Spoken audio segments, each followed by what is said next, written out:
This is an Iomega ZIP drive. I have some fond memories of this thing. First saw it in 1995 or maybe 1996. I guess it was 96. My father had one bought from France. At the time he was doing a lot of big data, so to say, for the mid-90s with geographical information systems and stuff like this, maps and whatnot. And naturally those occupied a lot of disk space, and transferring those things from one machine to another was a total pain in the ass. So he acquired a zip drive and used it for professional reasons for quite some time, up until CD recordable became a thing. Well, mostly I remember the zip drive for games, as Duke Nukem, Doom 1, Doom 2, Wolfenstein 3D and a lot of other games could fit on one single zip drive. The transfer rate was so-so, the thing was on parallel port, but it was way better than floppy disk drives, and I didn't have to mess around with the zip, PK zip, splice, slice, PK unzip, rar, unrar and other archivers of those times. So I searched a lot on eBay and finally found one new in original packing. I don't particularly enjoy doing unboxing or find any content or reason for doing that, but since this is in the original foil, I might as well film this.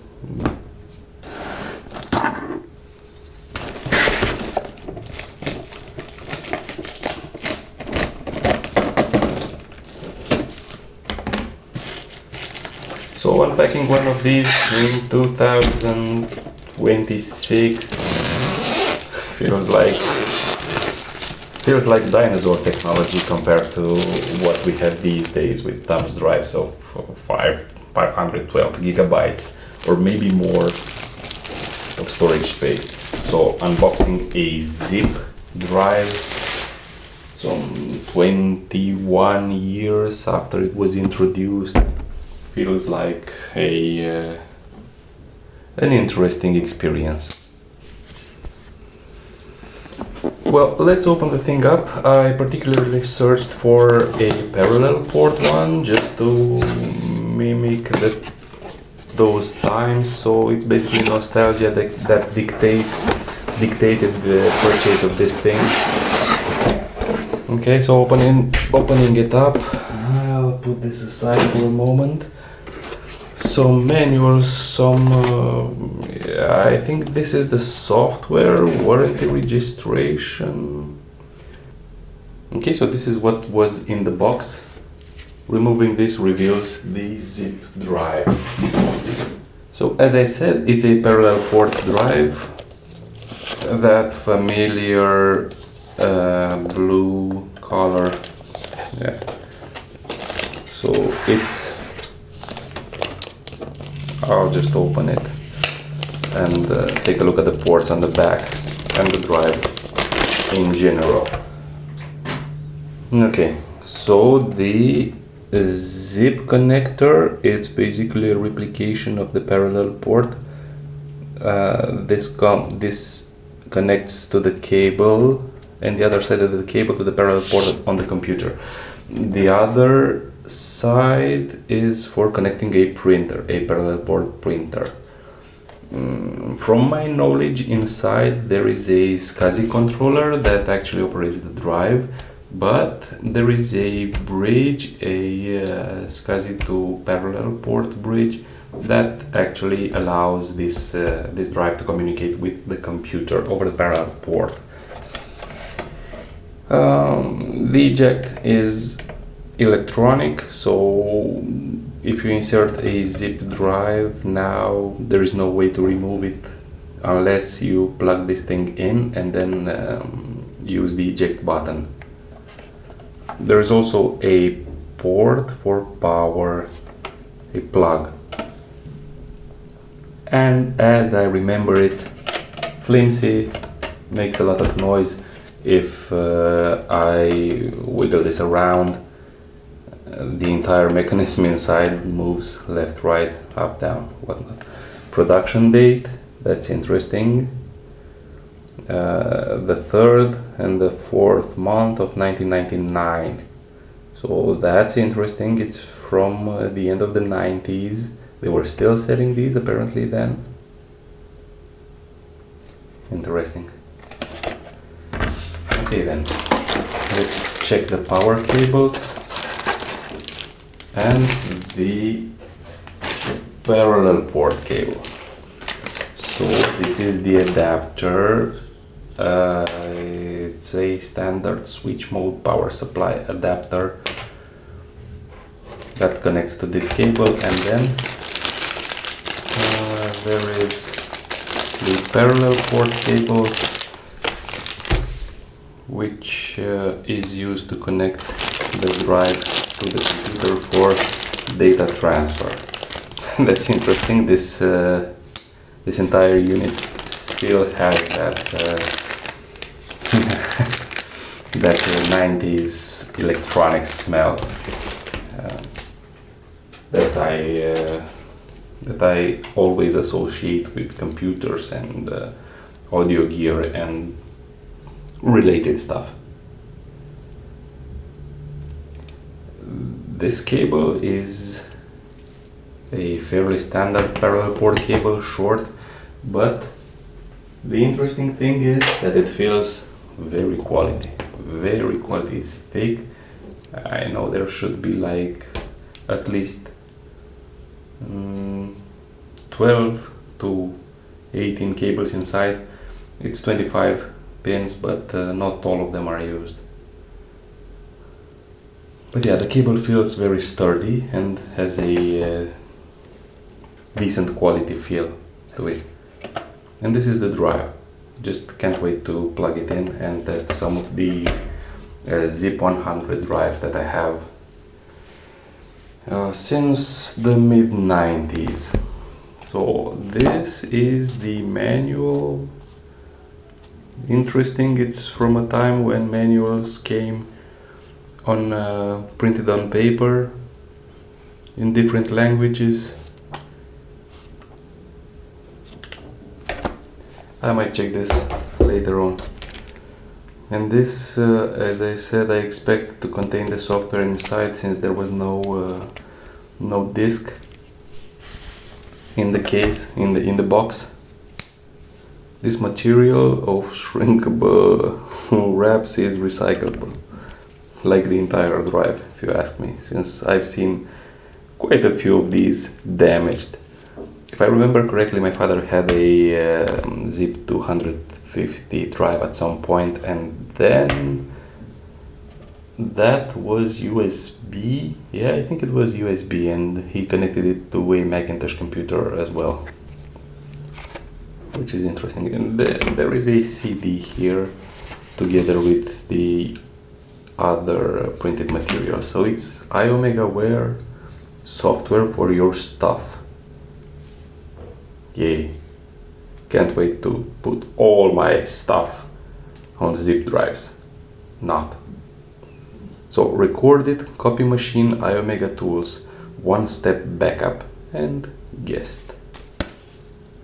Nice, that's a collectible item. And the rest is not pretty interesting. There's some commercials here for their Ditto drives, Zip, Jazz, Ditto, and whatnot. If I remember correctly, they also had one hardware that was called the Click drive, which is kind of weird, since these Iomega drives often had that click of death. I'm sure you've heard of it. It's basically like a hard drive trying to seek for sector 0, track 0, and just click, click, click without actually finding it. And being able to identify the disk and retrieve the data.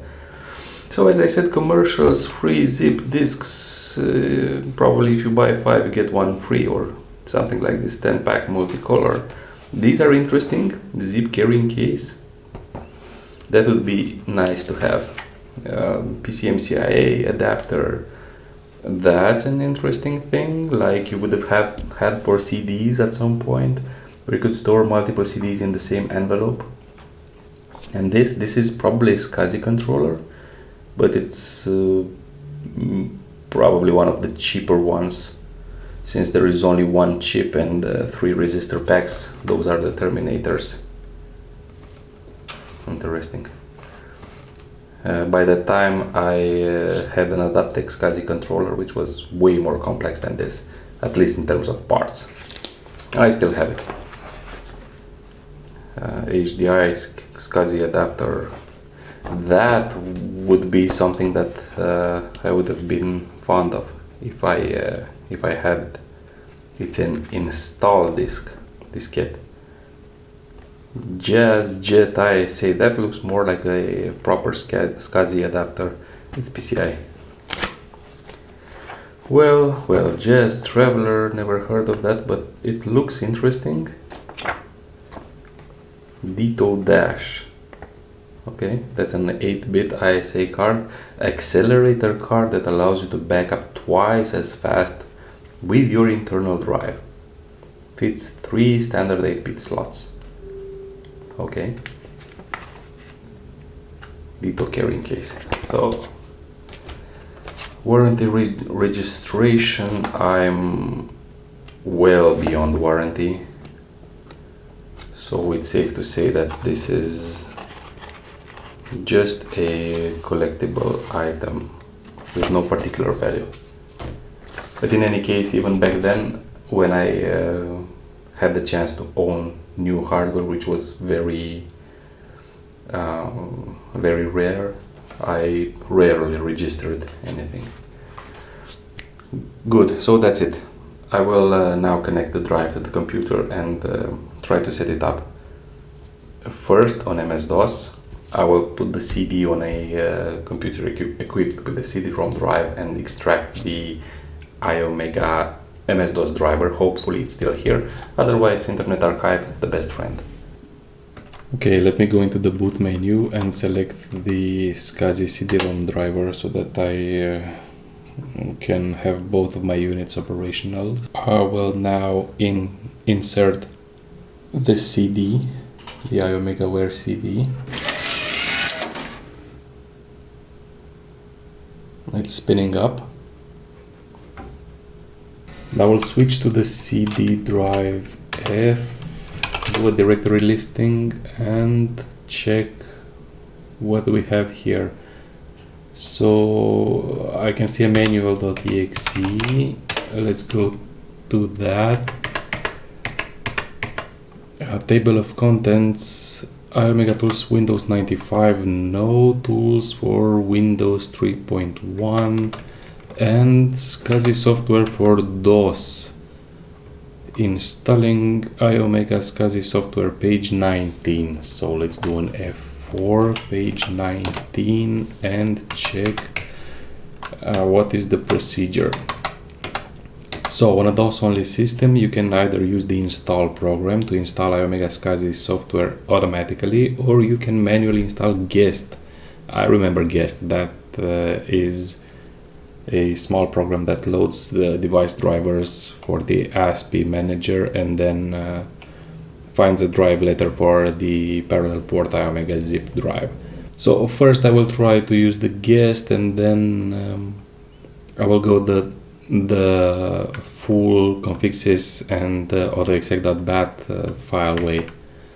Let's see if I can learn more from this manual. So yeah, DOS stuff /install. So I will search for a directory called DOS stuff. Let's just quickly scroll through this software manual and see if there is any mention about the drivers, especially for the parallel port interface. Last drive letters. Okay, so yeah, I think this section 6.1 talks a bit about ASP Manager software installation. So ASP, yeah, this is what I was searching for. ASP ppm1 with the parameters info quiet file equals nibble.ilm. That would be the parallel port communication method, I guess. If I remember correctly, there was also ECP and EPP. I will search the CD whether maybe I could find those ILM modules as well. Okay, so let's go first the guest way. I'll go into DOS Navigator and go to the drivers, make a directory Iomega, and then go to the English directory on the CD, DOS ini. So apparently the DOS drivers are shared with the Windows 3.1 drivers. Guest, let's copy this, manual for sure. Guest.help, this appears to be Windows 3.1 help file. As I said, ECR and EPP are available as well. But let's go with Nibble first, and also get guest.ini. There is a listing of the ASP managers inside, and the parameters already populated. Then let's search for ASP ppm1.sys. Let's copy guest help and readme. Unfortunately, I don't see the DOS stuff directory. Apparently, by the late 1998, 1999, Iomega thought that DOS was pretty much dead. So I got Windows 3.1, 95, 98, and NT. This is probably meant to be copied to floppy disks, inferring from the name of the directory. So the Windows 3.1 directory for sure fits a floppy disk. It's less than a megabyte. The other one fits the disk at the limit, and the Windows NT appears to be larger than a floppy disk drive. Tour. Okay, and next there are the drivers for NT and 95, 98. Great, so let's get out of the CD. Apparently I will have to search for the DOS stuff on the Internet Archive. But let's give guest a chance first. Simply running it does something. See. Oh yeah, there you go. Your Iomega ZIP 100 drive is drive letter G. So drive is drive. Nice. Okay, so since letter G was assigned to the Iomega ZIP, let me insert a zip disk and see if it works.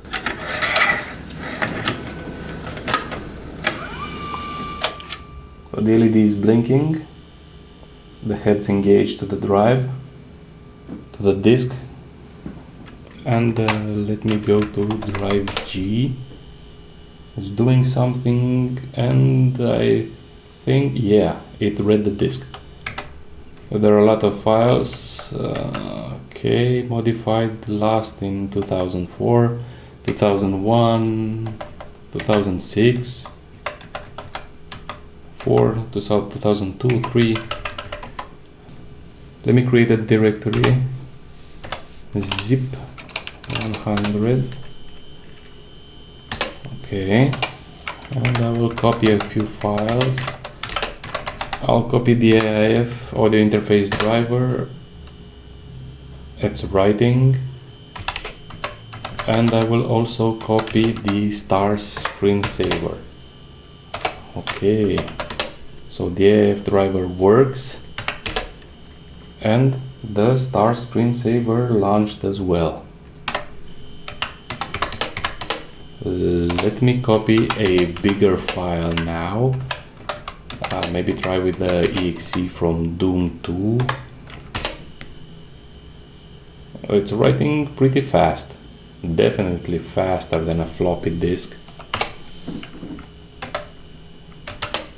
I will delete this all and I will first make an image copy of this zip disk and also my other zip disks before I will format them and be able to use them.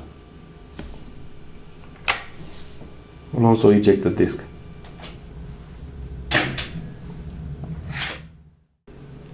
Alright, so now I'm gonna configure config.sys manually with the Iomega ASP.ppm1.sys driver. And for this I will add a new menu item. Let's call it item. Let's call it DOS ZIP 100 MS-DOS 7.10 with Iomega ZIP 100 driver, and I will add a new entry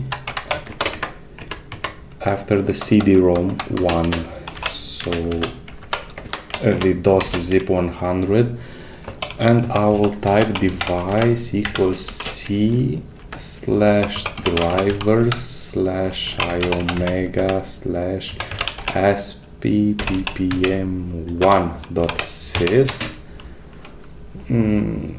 info file equals nibble.ilm speed equals 10. Hopefully it will work. So next I will add last drive equals, so I have C, then D, E will be the Iomega, then I will put F, last drive equals F. I'm gonna save this and go to the AUTOEXEC.BAT and create a DOS ZIP 100 entry where I would place just go to audio and a remark is needed. I'll add it here. Save, and let's just restart the computer and see whether the ASP.ppm1.sys driver initializes.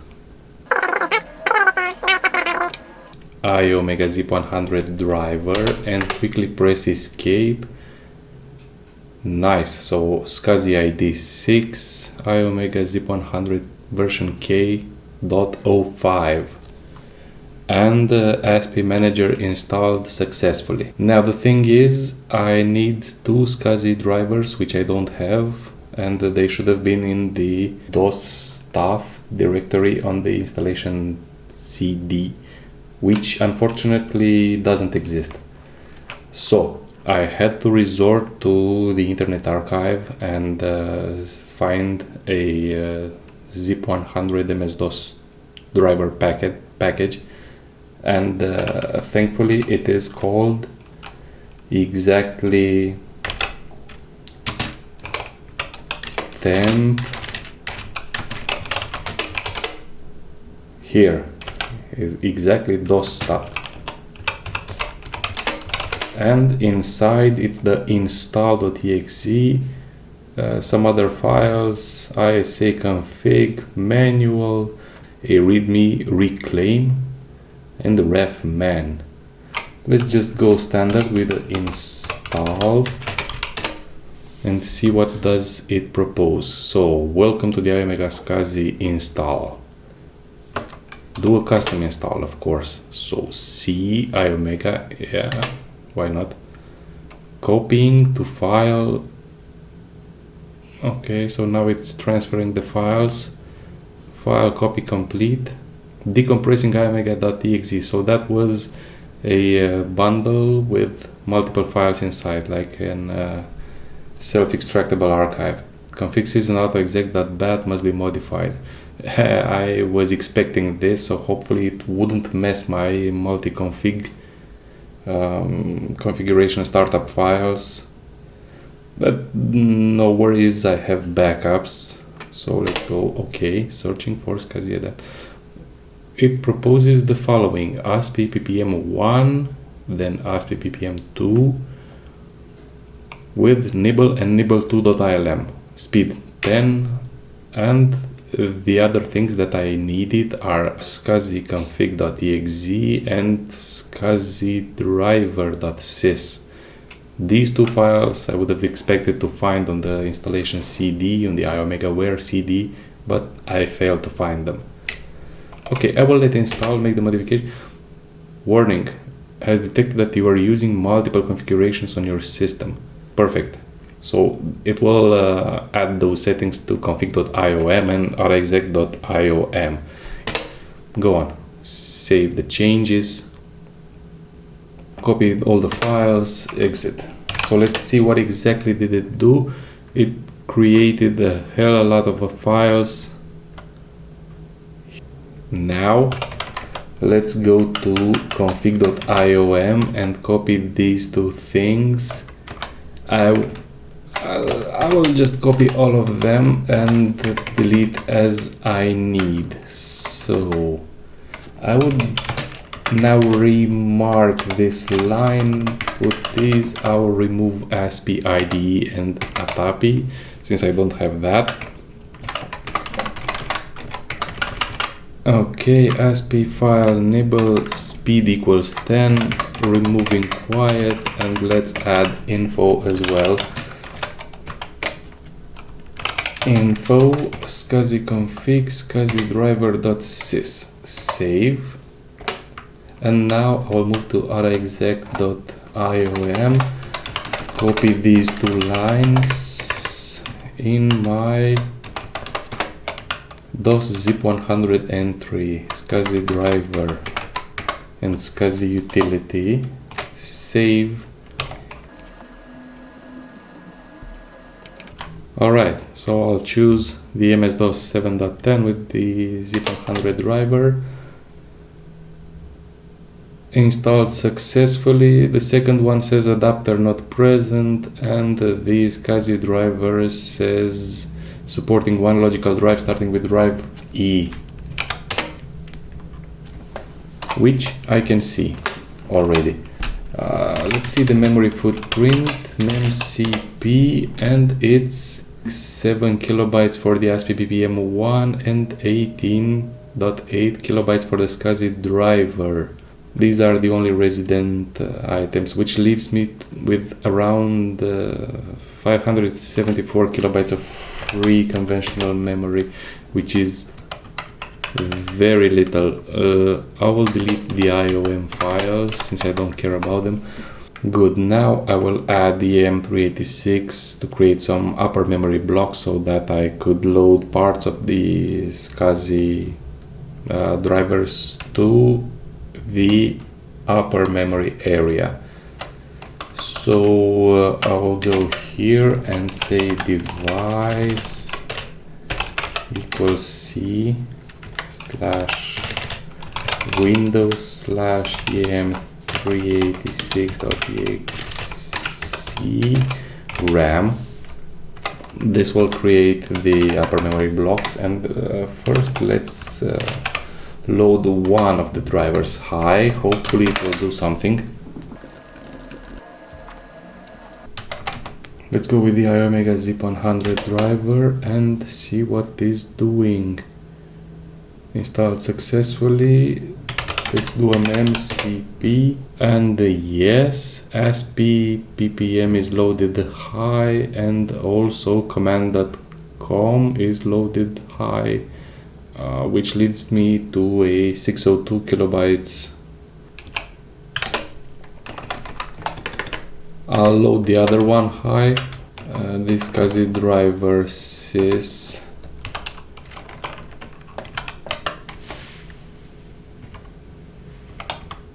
Well, eventually I arrived at this configuration, so I added EM386, no EMS, and RAM, and I device hide all these lines.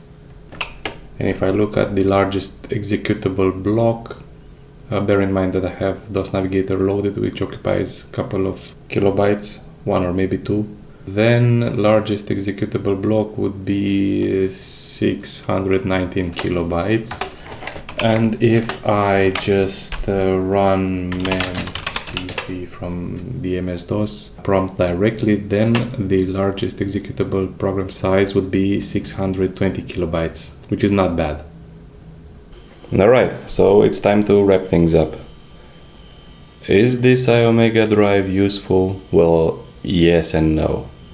I mean, back in the 90s, early 2000s, yeah, for sure. It was very nice to have like 100 megabytes and later 250 and 750 even at the end of the zip production.